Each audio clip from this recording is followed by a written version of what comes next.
What's up, guys? Happy Friday. I'm meteorologist Andrea Myers, bringing you guys your daily hail forecast.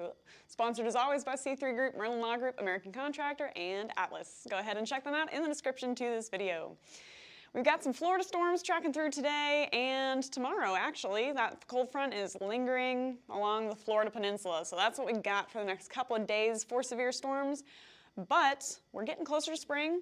We're kind of in a warming pattern overall, you know, getting closer to March, and we got a progressive pattern that's been setting up across the U.S. So could we potentially see a busy pattern next week? Multiple rounds of severe thunderstorms are possible. Spoiler alert, so stay tuned for the end of the show for that. But before we get into our weather, if you haven't heard yet, our 2023 hail forecast is on February 23rd. We are in person in Denton, Texas at the Embassy Suites Denton Convention Center. So if you guys are watching on TV or something, scan there and you can get tickets. And I'm going to go ahead and throw the link as well in the description to this video once I get off air here. And it's also in our stories. So plenty of places to find that link to go ahead and register. Come see us. We'll be speaking. I'll be there talking about some stuff. Derek as well. John's going to have the 2023 forecast for you guys. We're going to have a lot of awesome topics to cover, as well as what you could potentially be seeing in your area for severe weather this year. So go ahead and get registered for that. We're so excited to see you guys at that event.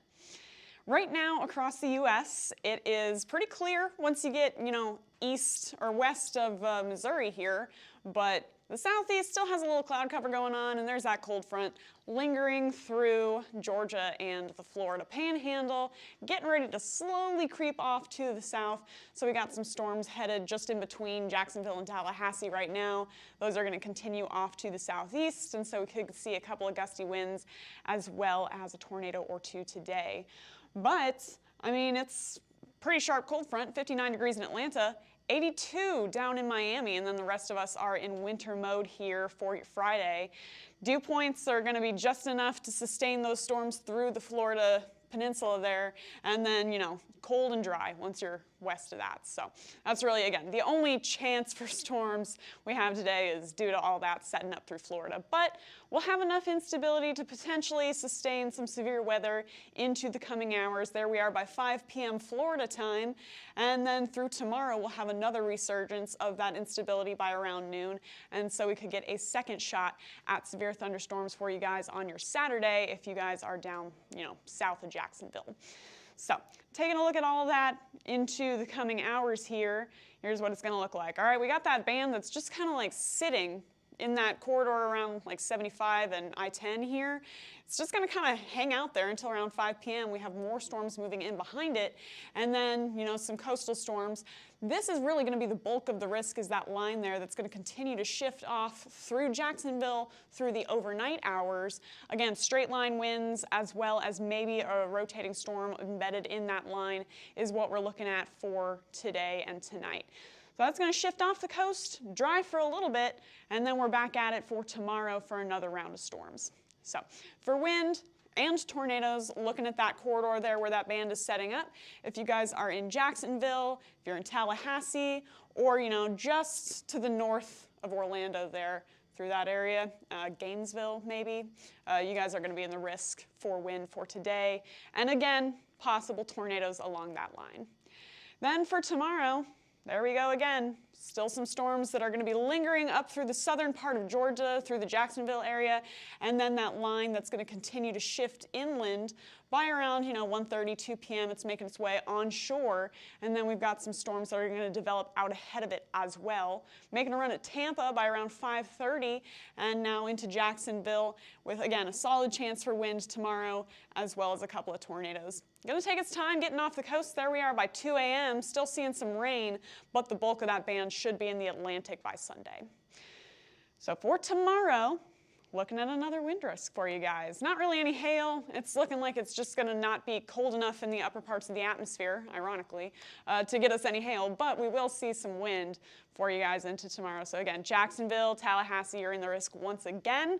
Not over today, and then Tampa as well as Melbourne, you guys have a shot at seeing some gusty winds for tomorrow, in addition to tornadoes.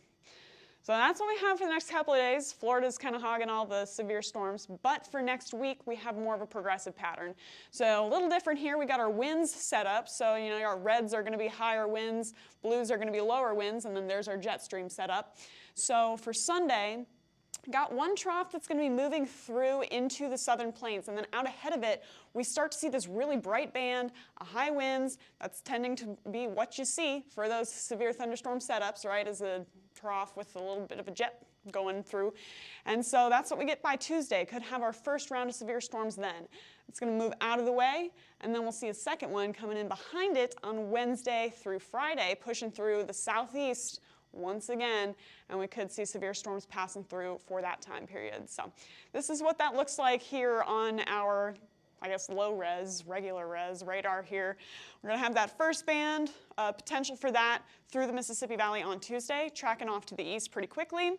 And then on Thursday, got another shot at seeing more storms passing through the southeast through Thursday and Friday. So potential that we could see multiple risk days into next week. If you guys are west of the Rockies, got a good chance that you're going to be cooler than normal, so no real storms for you guys.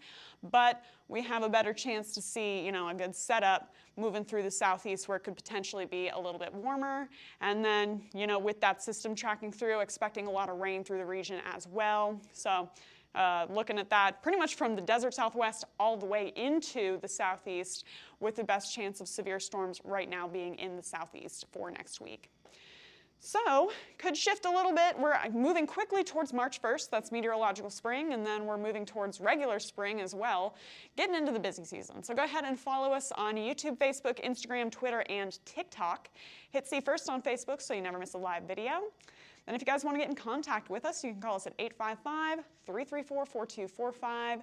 You can also email us if you'd rather at info@hailtrace.com, or check out hailtrace.com for more details. And for now, have a great weekend. We'll be back on Monday to tell you guys what all of your severe weather risks are looking like. But for now, I'm meteorologist Andrea Myers. Thanks for watching.